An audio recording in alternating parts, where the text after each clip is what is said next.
കുട്ടികൾ മഞ്ഞൾ കഴിക്കില്ല. അപ്പോൾ അവർക്കതൊരു ടേസ്റ്റി ആയിട്ടുള്ള ഒരു നല്ലൊരു ഫുഡാക്കിയിട്ട് മാറ്റുക എന്നുള്ള ആ ഒരു ലക്ഷ്യത്തോട് കൂടിയിട്ടാണ് ഈ കുർക്കുമിയിൽ നിന്നുള്ളൊരു പ്രോഡക്റ്റ് തന്നെ ഡെവലപ്പ് ചെയ്തത്. അതിൽ നമ്മൾ മഞ്ഞളും ഡേറ്റ്സും ബദാമിൻ്റെ ഒക്കെ ഒരു കോമ്പിനേഷനാണ്. അപ്പോൾ കുട്ടികൾ കഴിക്കുമ്പോൾ അത് സ്വീറ്റാണ്, അതോടൊപ്പം തന്നെ അവർക്ക് ആ മഞ്ഞളിനകത്തുള്ള ആ ഒരു ബെനിഫിറ്റ് അവർക്ക് കിട്ടും ചെയ്യും. മഞ്ഞൾ എന്ന് പറയുന്നത് നമുക്കറിയാം, നമ്മൾ പരമ്പരാഗതമായിട്ട് മഞ്ഞൾ ഉപയോഗിക്കുന്നതാണ്. കഴിക്കാനായാലും നമ്മൾ സ്കിന്നിൽ ഉപയോഗിക്കാനായാലും ഒക്കെ നമ്മൾ ഉപയോഗിക്കുന്നതാണ്. പക്ഷേ ഇതിനൊരു ഫുഡാക്കിയിട്ടുള്ള ഒരു പ്രോസസ്സ് ചെയ്തിട്ടുള്ളൊരു ഫുഡില്ല. അപ്പോൾ ഇത് നമുക്ക് സമൂഹത്തിലേക്ക് കൊണ്ടുവരാൻ പറ്റും എന്നുള്ള ആ ഒരു വിശ്വാസത്തിലാണ് ഞാൻ ഇത് ചെയ്തത്. 6 വയസ്സിന് മുകളിലുള്ള കുട്ടികളാവുമ്പോൾ അവർക്ക് ഈ ചോക്ലേറ്റ് പോലുള്ള അങ്ങനത്തെ കഴിക്കുന്ന കുട്ടികളായത് കാരണം കൊണ്ട് അവർക്ക് ആ ടേസ്റ്റ് അറിയാം.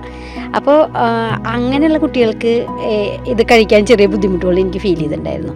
എന്നാൽ ചെറിയ കുട്ടികൾ 10 വയസ്സുള്ള കുട്ടികൾ കഴിക്കുന്നുണ്ട്. അപ്പം ഞാൻ ഭയങ്കര കൺഫ്യൂസ്ഡ് ആയിരുന്നു, ഇനി എന്താണ് ഇതിൽ ചെയ്യേണ്ടതെന്ന്. അങ്ങനെ ഞാൻ വീണ്ടും കുറേ തിങ്ക് ചെയ്തപ്പോഴാണ് ഇത് മിൽക്കിൽ ആഡ് ചെയ്തിട്ട് കഴിക്കുകയാണെന്നുണ്ടെങ്കിൽ എങ്ങനെയാണ്, അതായത് ഇപ്പോൾ നമ്മൾ സാധനങ്ങൾ പാലിൽ ആഡ് ചെയ്ത് കഴിക്കുന്ന പോലെ ഈ പ്രോഡക്റ്റിന് ചെയ്യാൻ പറ്റുമെന്ന് വേണ്ടിയിട്ട് ഞാൻ ഒരുപാട് ട്രൈ ചെയ്തതാണ്.